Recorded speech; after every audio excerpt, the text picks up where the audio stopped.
নমস্কার বন্ধুরা, গল্পের আসরে আপনাদের সবাইকে স্বাগত। আজ আবার উপস্থিত হয়েছি সেই সময়ের পরবর্তী পর্ব নিয়ে।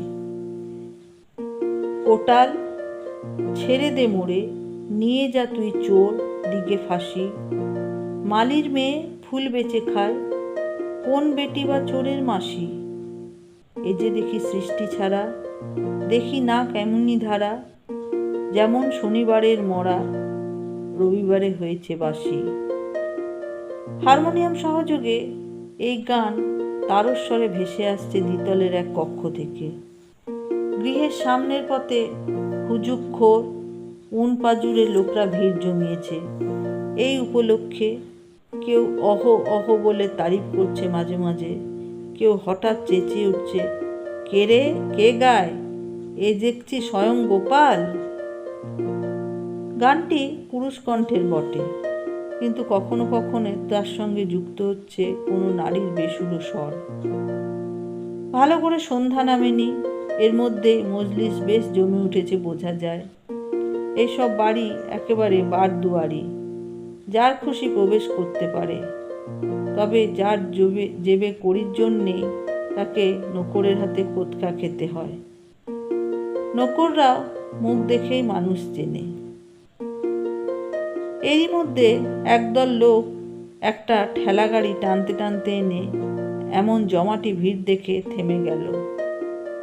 একজন হ্যাটকোট পরা ব্যক্তি হেদর মোড়ের কালো সাহেবের খ্রিস্টানি বক্তৃতায় ঢঙে চিৎকার করে উঠল, কালো জগতের আলো, আইসো আইসো, দেখো দেখো কলিযুগের কি বাহার, অল্প রান্নায় অপূর্ব আহার, গিন্নির হইল ভাবান্তর, পাকশালায় যুগান্তর।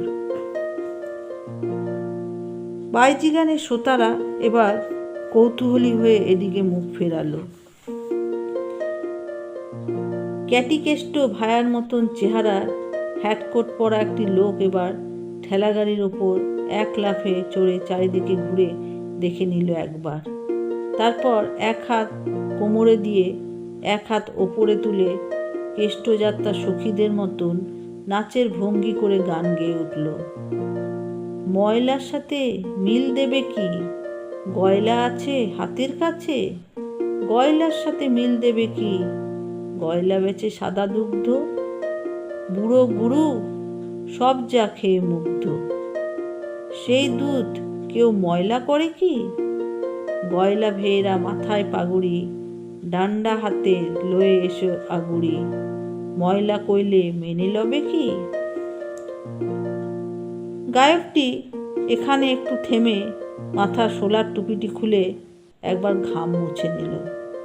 পুনশ্চ দম নিয়ে সে বলল, ওয়েল জেন্টলম্যান, ময়লার সাথে কেউ কি গয়লার মিল দেয়? আপনারাই বলুন, ভেবেচিন্তে বলুন, আপনাদের ব্রেনের মধ্যে জাতাকল ঘুরিয়ে একেবারে ঠিকঠাক বলুন। একজন হেরে গলায় বলল, দূর বেটা অনামুখ, ময়লার সঙ্গে মিল দেবার জন্য মাথা খুঁড়ছিস কেন, কয়লাই তো রয়েছে। সবাই হো হো করে অট্টহাস্য করল। হাসির রেশ মিলিয়ে যাওয়া পর্যন্ত গায়কটি অদ্ভুত মুখ করে দাঁড়িয়ে রইল। তারপর বলল, হিয়ার হিয়ার, ওয়েল সেড। ভাই বেরাদারগণ, আমাদের এই লার্নেড ফ্রেন্ডের সম্মানে সবাই ক্ল্যাপ দিন। চটাপট চটাপট চটাপট। উনি ঠিক বলেছেন, ময়লার সঙ্গে আমি মিল দেবার জন্য মাথা খুঁড়েছিলাম, উনি আমায় জুগিয়ে দিলেন, কয়লা হলো ময়লা। এবারে সে ঠেলাগাড়ির ওপরে একটি বস্তা চাপা দেওয়া চ্যাঙারি থেকে এক ঢেলা কয়লা তুলে নিয়ে বলল, এই দেখুন কয়লা, প্রকৃতই ময়লা, তাই না? কয়লা হলো কালো, কুচকুচে কালো, কাক কালো, কোকিল কালো, কেষ্ট ঠাকুর কালো, যুব বয়সের মাথার চুল কালো, তাহলে এই সবই হলো গে ময়লা। ম্যাগো ছি, এই কয়লা, তুই ময়লা কেন রে? দর্শকদের একজন বলল, এ আবার কোন নতুন সং রে বাবা? হ্যাটকোটদারি আবার শুনল, আবার বলল, শুনুন মশাইরা, কালো জগতের আলো, কেমন কিনা, ধলা পায়ের তলা, তারপর আবার পূর্বোক্ত ভঙ্গিতে গান। এই যে কয়লা এমন ময়লা, এ হলো আমার প্রাণের শয়লা। কেন, বুঝিয়ে দিচ্ছি। বাড়িতে গিন্নির চাঁদ বদনে হাসি ফোটাতে পারলে দুনিয়াটায় স্বর্গ। আপনার গিন্নির যদি গেটে বাত হয়, কোমরে ফিক ব্যথা হয়, তাহলে আপনার প্রাণ ওষ্ঠাগত হয় কি না? কেন গিন্নিদের গেটে বাত হয় আর ফিক ব্যথা হয় জানেন? কেউ জানেন? এনিবডি? আমাদের লার্নেড ফ্রেন্ডটি রিপ্লাই দিতে পারেন? পারবেন না? আমি বলছি শুনুন। সাষ্টাঙ্গে প্রণিপাত করবার মতন এই যে বাড়ির গিন্নিদের দুবেলা অন্তত 10 বার চুল্লির মুখে ফু দিতে হয়, সেই জন্যই তো তার কোমরে ফিক ব্যথা আর গেটে বাত। সকলে আবার অট্টহাস্য করে উঠল। লোকটি এবার কণ্ঠস্বর বদলে গম্ভীরভাবে বলল, যদি ডবকা নিরোগ গিন্নি চান, বাড়িতে কয়লা নিয়ে যান, কয়লা দিয়ে রান্না করুন। চেলাকাঠের যুগ শেষ। এক বোঝা চেলাকাঠের বদলে একটুখানি কয়লা আপনার রান্না শেষ করে দেবে। কয়লার চুল্লি জ্বালাতে কোনো হ্যাপা নেই। ফু দিয়ে চোখ লাল করতে হয় না। দুখানা ঘুঁটে তলায় দিয়ে দপ করে আগুন জ্বলে ওঠে। কি করে সহজে কয়লার উনুন জ্বালাতে হয় তা এখনই দেখিয়ে দিচ্ছি। প্রাণও কেষ্ট। ঠেলাগাড়ির নিচে বসে এক ছোকরা ততক্ষণে একতলা উনুন সাজিয়ে ফেলেছে। সেটি এবার ওপরে স্থাপন করল। হ্যাটকোটদারি সেটির দিকে তর্জনী নির্দেশ করে বলল, এই যে দেখুন, সাজাবার কায়দা আছে। এতে কম কয়লা খরচা হয়, আগুনও জ্বলে জলদি। যারা এই কায়দা শিখতে চান, আমাদের কোম্পানির প্রতিনিধি গিয়ে শিখিয়ে দিয়ে আসবে, ফ্রি অফ চার্জ। প্রাণকেষ্ট আগুন জাল, সব সরঞ্জাম ওদের সঙ্গে তৈরি আছে। একটি বড় মাটির মালসায় তুষের আগুন, ডগায় গন্ধক মাখানো এক টুকরো প্যাকাটি তার মধ্যে ঠুসে ধরতে সেটা ফস করে জ্বলে উঠল। তারপর তার সাহায্যে প্রাণকেষ্ট তোলা উনুনে সাজানো কয়লা ধরিয়ে ফেলল সহজেই। সে আগুন দেখে দর্শকদের মধ্যে গুঞ্জন উঠল এক ধরনের। তা ঠিক বিস্ময়ের নয়। কেউ যে আগে কয়লার আগুন দেখেনি তা নয়। কয়লার ফেরিওয়ালাও এই প্রথম নয়। তবু অনেকের মনে কয়লা সম্পর্কে একটা বিরাগের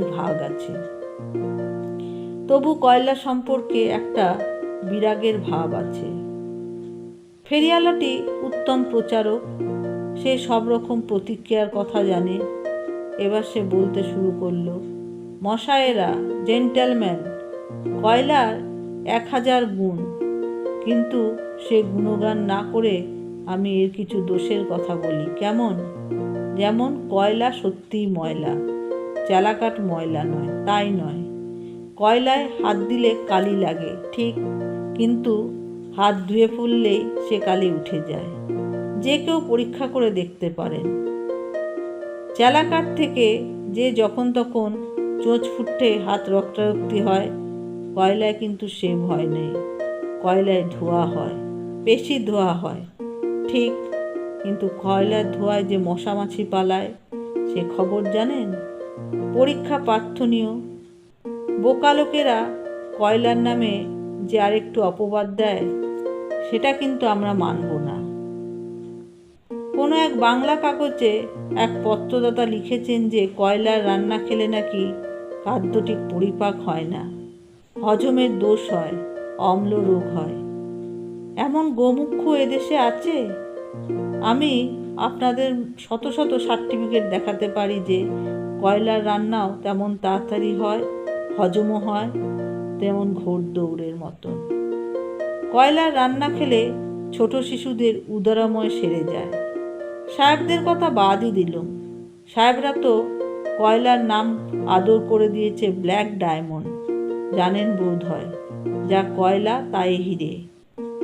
এছাড়া আমাদের দেশে শত শত বামুন, পণ্ডিত, জমিদার, উকিল, মুক্তার, ডাক্তার, মাস্টার কয়লার রান্না খেয়ে ভুরি ভুরি প্রশংসা করেছেন। এই দেখুন না, আমার সঙ্গে যে 4 জন রয়েছেন, একজন বামুন, একজন কায়েত, একজন সোনার বেনে আর একজন তেলি। জিজ্ঞেস করে দেখুন, ওরা সবাই গত 1 বছর কয়লার রান্না খেয়ে কেমন আছেন। আমার সামনে জিজ্ঞেস করতে হবে না, আপনারা প্রাইভেটলি টক করে দেখুন। ওদিকে আমাদের মুসলমান ভাইয়েরাও কয়লায় রান্না দিব্যি বিরিয়ানি, পোলাও, কারি কাবাব খাচ্ছেন। আর খ্রিস্টানদের তো কয়লার আচ্ছাড়া কেক পুডিংও তৈরি হয় না। আমাদের রয়্যাল বেঙ্গল কোল কোম্পানি 14 পয়সায় 1 মণ কয়লা দিচ্ছেন, প্রথম 10 ফ্রি। আমাদের কয়লাঘাট গুদামে গিয়ে চাইলে প্রথম 10 স্যাম্পল হিসেবে ফ্রি পাবেন। মনে রাখবেন মশায়েরা, নতুন যুগ আসছে, পাড়াগে রীতি আর চলবে না। রান্নাঘরের আমূল সংস্কার করুন, গিন্নিদের মুখে হাসি ফোটান, উদরের প্রকৃত আদর করুন, তাহলেই সমাজে সমাদর পাবেন। সন্ধ্যার পর অন্য দৃশ্যও দেখা যায়। ব্রাহ্মণদের মধ্যে বৈষ্ণব প্রভাব অনুপ্রবেশ করায় প্রায় তারা দল বেঁধে সংকীর্তনে বার হন। ব্রাহ্মণরা প্রায় সকলেই বিদ্বান ও উচ্চবর্ণের মানুষ বলে পথের পাঁচমেশালি লোকদের উৎক মন্তব্য বা ব্যঙ্গোক্তিকেও তারা কর্ণপাত করে না। এছাড়া আছে পাড়ায় পাড়ায় হরিসভা, ব্রাহ্মদের সঙ্গে পাল্লা দিয়ে তারাও বার করেন কীর্তনের দল। এবং ছুটির দিন হলেই শুরু হলো অষ্টপ্রহরব্যাপী নামগান, সেই সঙ্গে মুড়িকি ও বাতাসা বিতরণ। বিশেষ বিশেষ পল্লীতে বিশেষ রকম গান বাজনা। সাহেবপাড়ায় চলছে বড়দিনের মহড়া। ইডেনের বাগানে গোড়ারা প্রতি সন্ধেবেলা হাইল্যান্ডার ব্যান্ড বাজায়। তা দর্শন ও শ্রবণ করার জন্য প্রচুর জমায়েত হয়। নেটিভ পাড়াও পিছিয়ে নেই। দুর্গা পূজা, কালী পূজার পর আর কাছাকাছি বড় কোনো পুজোর উৎসব নেই। সুতরাং দেশি লোকেরা ইদানিং সাহেবদের দেখা দেখি বড়দিন পূজা শুরু করেছে। ডিসেম্বর মাস পড়তে না পড়তে শুরু হয়ে যায় গান বাজনার ধুম। এই উপলক্ষে বড় মানুষেরা দেদার টাকা পয়সা সুরি ও বারনারীদের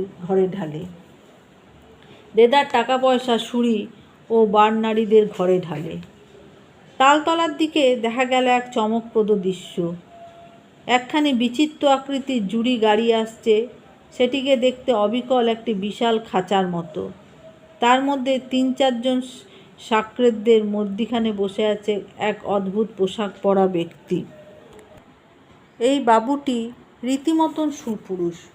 উত্তম কোচানো ধুতি এবং আলপাকার কোট, মাথার চুলও তো কোচকানো বটেই, নাকের নিচে পুরুষ্ট্র গুম্ফটিও কুঞ্চিত মনে হয়, এবং তার 2 বাহুর সঙ্গে জোড়া রয়েছে 2টি দানা। তিনি মৃদু মৃদু হাসছেন। অল্প বয়সী ছোকরাদের কাছে এই দৃশ্য অভিনব। তারা পথ চলা বন্ধ করে হাঁ হয়ে চেয়ে থাকে। শহরের প্রবীণ লোকেরা কিন্তু ঠিকই চিনতে পারে। তারাও বিস্মিত হয়ে বলে, আরে, এ যে সেই পক্ষীর গাড়ি না? খুব কাছে এসে তারা সেই মধ্যমণি ডানাওয়ালা বাবুটিকে ভালো করে নিরীক্ষণ করে বলে, এ কি, এ তো স্বয়ং রূপচাঁদ পক্ষীমশাই। পক্ষী দলের শিরোমণি রূপচাঁদ পক্ষীমশাই ইদানিং আর বাড়ি থেকে বিশেষ বের হন না। পক্ষী দলে সেই রবরবা অনেক দিন আগেই শেষ হয়ে গেছে। সেই রাজা নবকেষ্টও নেই, গোপীমোহন ঠাকুরও নেই। তেমন পৃষ্ঠপোষক আর পাওয়া যাবে না। আর সেই এক আসনে বসে 100 ছিলিম গাজা টানার মতন কলজের জোর দেখানো মানুষই বা কোথায়? রূপচাঁদ পক্ষী মহাশয় অনেক দিন পর্যন্ত দল টিকিয়ে রেখেছিলেন। তারপর কালের নিয়মে সবই নষ্ট হয়ে গেছে। অনেক দিন পর তিনি বাগবাজারে বাসা থেকে কয়েকজন ইয়ারবক্সির সঙ্গে বেরিয়েছেন তার সেই পুরাতন মার্কা মারা গাড়িটি নিয়ে। উদ্দেশ্য বাগবাজারে গিয়ে আগেকার দিনে সঙ্গীরা যে কয়েকজন বেঁচে বর্তে আছেন তাদের নিয়ে আবার একটি ঘরোয়া আসর বসাবেন। কিন্তু তাকে চিনতে পেরে পথচারীরা চারপাশ দিয়ে ঘিরে ধরে খাঁচা গাড়ি আটক করে দিল। সকলের অনুরোধ, একখানা গান শোনাতেই হবে। রূপচাঁদ দাস পক্ষী মহাশয়ের বয়স এখন 50-এর কাছাকাছি। কণ্ঠে আসে আগেকার মতন জোর কিংবা লহরী নেই। তবু এত লোকের উপরোধে তাকে গাইতেই হলো। গলা খাকারি দিয়ে তিনি ধরলেন, চিরদিন সমান যায় না রে ভাই, উন্নতি বিলোয় প্রায় দেখতে পাই।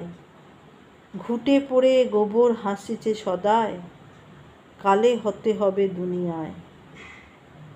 কয়েকজন এনকোর এনকোর বলে উঠল। কয়েকজন বলল, এ গান নয়, এ বড় উঁচু ভাবের গান, একখানা রসের গান হোক। খগপতি রূপচাঁদ হাত জোর করে বলে উঠল, সেরকম আর পারি না, এখন ক্ষমা দাও ভাইগণ। কিন্তু জনতা তা মানবে না, রসের গান শোনাতেই হবে। কেউ কেউ বলে উঠল, সঙ্গে কলকে নেই, 2-4 দম দিয়ে নিন না, তাহলে গলা খোলতাই হবে। বাধ্য হয়ে রূপচাঁদ আবার ধরলেন, গো মেনকা শোনো তোর অম্বিকার গতি, গাজা টেনে শ্মশানে যায় পশুপতি। মাঠে ঘাটে বেড়ায় ছুটে কার্তিক গণেশ দুই নাতি, শৈশবে যদি শিখাতে দুটি রে, বিশ্ববিদ্যালয়ে ওরা আসিত পাশ করে। অনায়াসে দুটিতে বিদ্যাধরীর জোরে হতে হাইকোর্টের বিদ্যাপতি, হতো হাইকোর্টের বিচারপতি। এতেই হাসির হররা পড়ে যায়, শব্দে আকৃষ্ট হয়ে নতুন লোক এসে জমে। 2-4 জন ইংরেজি শিক্ষিত যুবক অভক্তিও প্রকাশ করে। একজন বলেন, ড্যাম, এই গেজেল পক্ষীর দল তো গোল্লায় গেছিল, আবার কি কারণে রিটার্ন করলো? কালটা কি পেঁচিয়ে যাচ্ছে না এগোচ্ছে? কিন্তু উপভোক্তাদের সংখ্যাই বেশি। আরও কয়েকখানি গান শোনাতে হলো রূপচাঁদ পক্ষী মহাশয়কে। তারপর অনেকে মিলে সমস্বরে চিৎকার করতে লাগলো, আমারে ফ্রেড করে, আমারে ফ্রড করে, ওটা একবার না শোনালে ছাড়ান ছড়ন নেই। তখন রূপচাঁদ ধরলেন তার বিখ্যাত গান, আমারে ফ্রেড করে কালিয়া ডেম, তুই কোথায় গেলি? I am for you very sorry, golden body হলো কালি। ও মাই ডিয়ার ডিয়ারেস্ট, মধুপুরে তুই গেলি কৃষ্ট, oh my dear how to rest, here dear Banamali. শুন রে শ্যাম তোরে বলি, পুয়োর কিরিচির মিল্ক গেরেল, তাদের ব্রেস্টে মারলে শেল। ননসেন্স তোর নাইকো আক্কেল, ব্রিচ অফ কন্ট্রাক্ট করিলি। গান থামিয়ে রূপচাঁদ বলল, আর মনে নেই, কিন্তু মনে করিয়ে দেবার মতন মানুষ আছে। শ্রোতাদের মধ্যে থেকে 2-3 জন বলে উঠল, লম্পট শটের ফরচুন, লম্পট শটের ফরচুন। রূপচাঁদ আবার ধরল, লম্পট শটের ফরচুন খুলল, মথুরাতে কিং হলো, আঙ্কেলের প্রাণ নাশিল, কুবোজার কুচ পেল ডালি। তালতলার রাস্তায় এই সন্ধ্যায় রূপচাঁদ পক্ষীকে পেয়ে বিনে পয়সায় 200 মজা লুটল পথের মানুষ। তাদের মধ্যে আগাগোড়া প্রচ্ছন্নভাবে মিশে রইল নবীন কুমার। বন্ধুরা, আজ এই অবধি। পরবর্তী পর্ব নিয়ে খুব শীঘ্রই উপস্থিত হব। যদি আপনাদের ভালো লেগে থাকে তাহলে দয়া করে লাইক ও শেয়ার করবেন, আর যারা নতুন তারা সাবস্ক্রাইব করবেন। ধন্যবাদ।